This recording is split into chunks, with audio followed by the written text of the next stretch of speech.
Hey guys, what's going on? Welcome back to York City. One match, Premier League status on the line. On the one hand, we're distinctly Championship side. On the other, think of the money, think of the challenge. Either way, it's going to be interesting. Welcome to Wembley, where we play Sheffield United.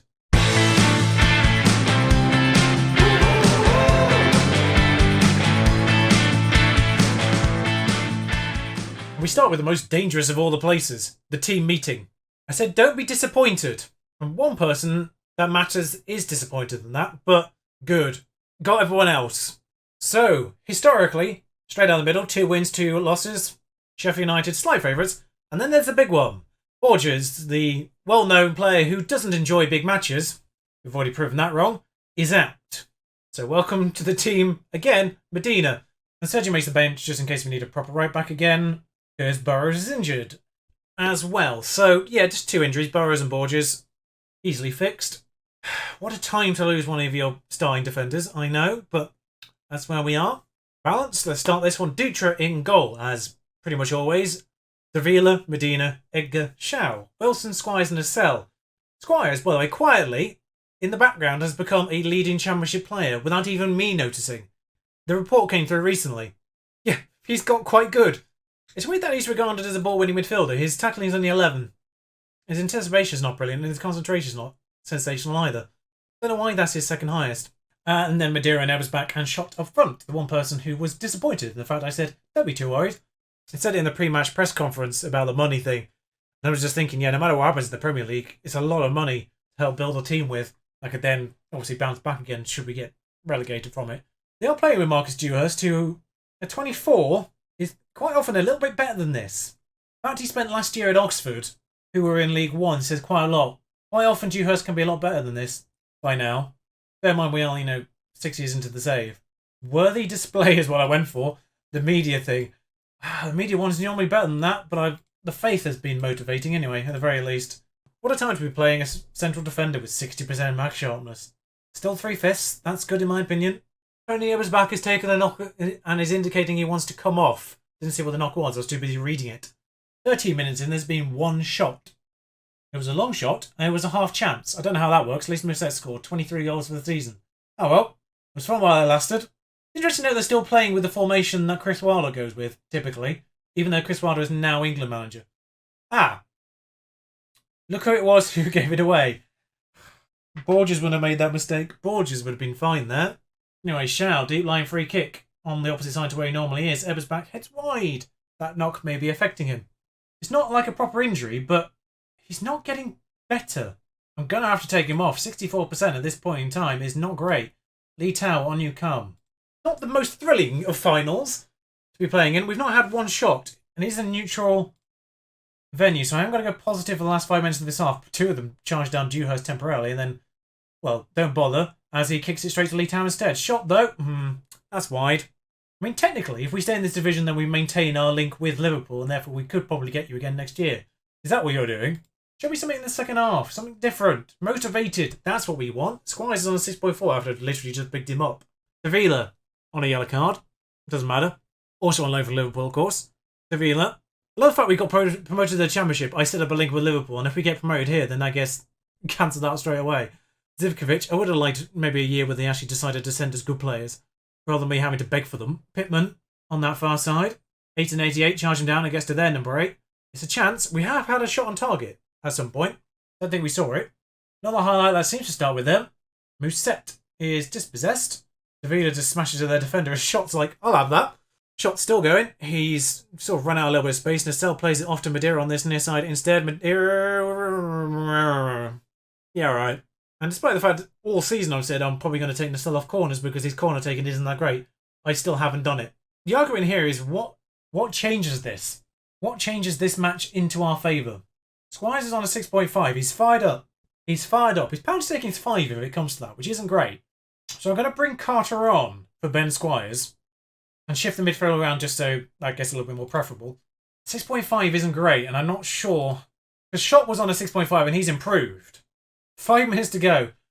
Well, I mean, there's one thing for it. I see Wilson Gonçalves on a 6.5. Welcome all South to a pressing forward attack. 4 minutes to get a goal here. Well, that was distinctly average, and I don't know what we're supposed to be seeing here. Sheffield United celebrations? Maybe? Don't know if that's a thing that you see when it's them that does it. One of our worst performances. Well, in a way, I got what I wanted. We received nearly 5 million anyway for our participation. We didn't play well enough and it's cost us promotion. We need a bit more quality throughout the squad. True. It hurts a lot right now, but we'll be back and we'll be stronger for this experience. True. We get another year to build a squad. Bear in mind, we looked at the last time. 11th is where we ended up in the list. Record high for York, but previous best finish was a 15th place in the Championship decades ago. So it's not all bad. A fifth, getting to the final of the playoffs is probably the biggest reputation boost we can get without actually getting promoted. And in fairness, the top 3 have been promoted as a result. As I said before, it would have been a bit harsh if either Palace or ourselves kind of got there ahead of either of the Sheffield teams. They lost 8 times all year. One of them was to us. We lost 14 times. So, inductions to our best 11. Lopez is still up front, naturally. Dutra finally makes his appearance on this list, but only as the backup to Ted Smith. Fair enough. Borges also makes the bench. Edgar makes the bench now, as does Ebersbach. Yes, all of those do make the benches. Shaw has made this list, but as the left back, which I suppose is fair enough. We haven't really had a left back that's been there for a long time.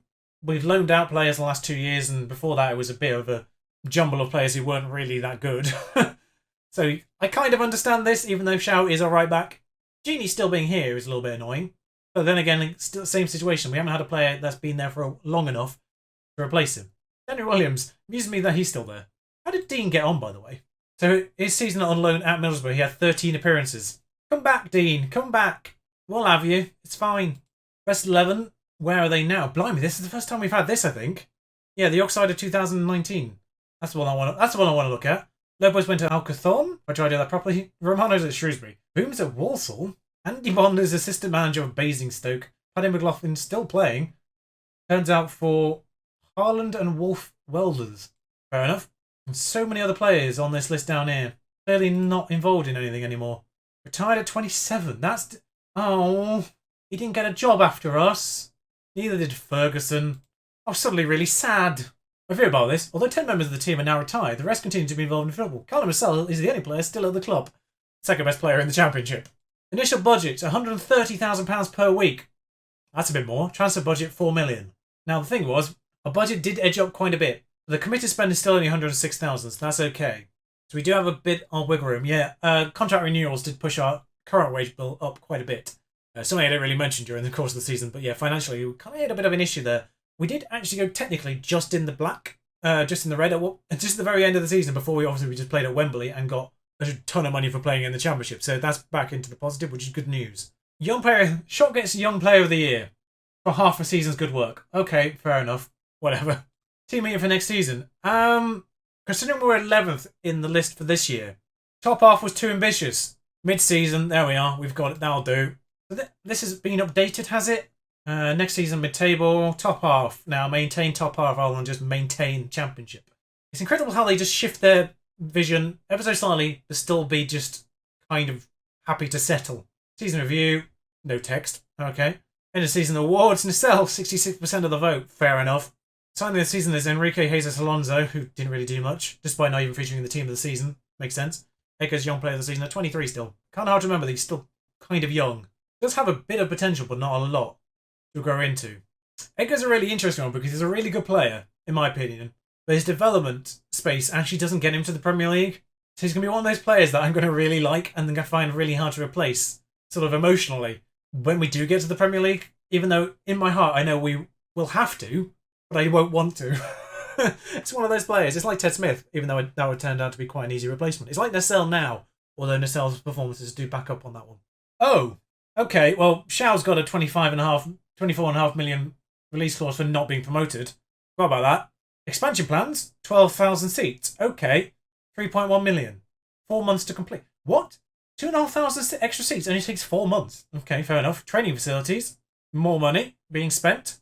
Yes, increase our youth level. Anything that makes our youth better. Level 3, blimey. No wonder they were average at best.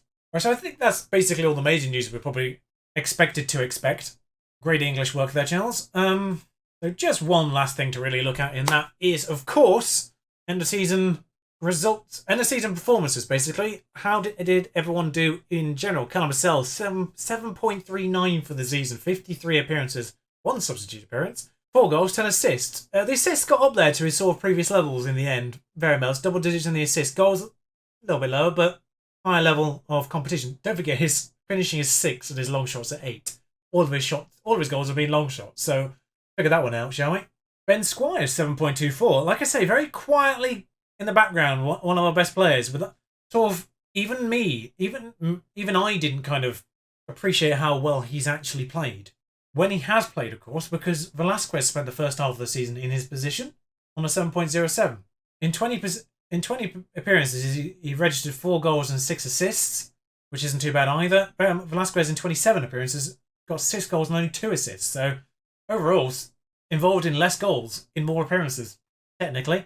Other players above 7, Showley, Tau, Wilson, Borges, Alonso actually 7.08 in his 5 appearances and 10 substitutes.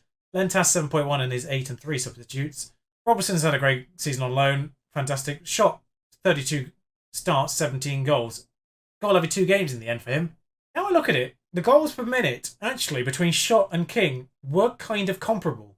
167 minutes for him and 164 for Shot. Like, I bemoaned King's underperformance, but really, in the end, over the course of the season, they were the same. Now, of course, obviously, Shot had a terrible first half and fantastic second half. Like, that goals per minute is going to be far significantly better in the second half of the season when King decided to stop really playing football. And then Shot, 3 goals and 10. Shot's goals per minute is twice as high. South's goals per minute is twice as high, so, fair enough. Madeira, 12 goals, actually, in 46 appearances. He made a lot of appearances in the end. Disappointments, I've got to say Van Gastel was disappointing. Never performed when we put him in, despite the fact that I think he might have potential in the team in the long run. Dutra, 6.8. 42 appearances. Goalkeepers, man. Goalkeepers. How many goals did he... Clean sheets? 15 clean sheets in the Championship team. That was mostly made up of League One players. 6.8 average. I mean, it's not bad in fairness. John Egan, I have to say, disappointment of the season. He started 8 times, averaged 6.8. Then was injured for the most of it. So in regards to next season, I think realistically, defence, as good as Borges is, he's a decent player for most Sky Bet Championship sides and he's got nothing else to grow into. I think he's going to be the... I think having Borges as someone who can step in will be fantastic at this level. I do love him. I do think that could be improved. Everywhere else, I have to say, we do have 2 players that I think can do a job in every other position. Backup goalkeeper is another one. If we can get a backup goalkeeper on the level of Jesse Dronin, like if he wants to sign for us permanently next year and be backup, I'm happy for that. But yeah, we realistically need a better backups than the ones we've got in terms of goalkeeping. And of course, a striker that is consistent and scoring would be nice too. I suppose left back's an issue as well, just because I kind of forgot that, you know, these 2 positions we've had players on loan. Having them back on loan next year would not object to that, actually, in the end. Although that said, I would quite like a homegrown player in one of these 2 positions. So I suppose we'll see. Bear in mind, Victor Shot was here for nothing per week as well. If we can get him back on nothing per week, I will take it. That's for certain. For Vila, we did have to pay his entire wages, which were reasonable. But, yeah, I'd pay him again. Honestly, I'd pay him again. Until we can get a left back in that's definitely going to be Premier League level in the long run, I'm happy to take him. Anyway, weirdly, I've ended up with what I think is probably the best case scenario for the team as a whole, which is losing in the final of the playoffs. I think that'll give me the biggest reputation boost outside of being promoted, and therefore hopefully that'll make it easier for us to get Championship level players in for next season, where we will be going for promotion. Because, you know, 11th in the season preview as things stand at the end of the season, they think we're the 11th best team in the league right now. Get some new acquisitions in, that can boost it up a little bit. These players are going to develop next year again, for the most part. Most of them have got development room to go into. We could easily be in that promotion picture in terms of season preview by the end of the year, next year, if not the start of it, depending on who we acquire. So that's going to be an interesting transfer window, actually. I'll see you for the results of that next time. Ciao.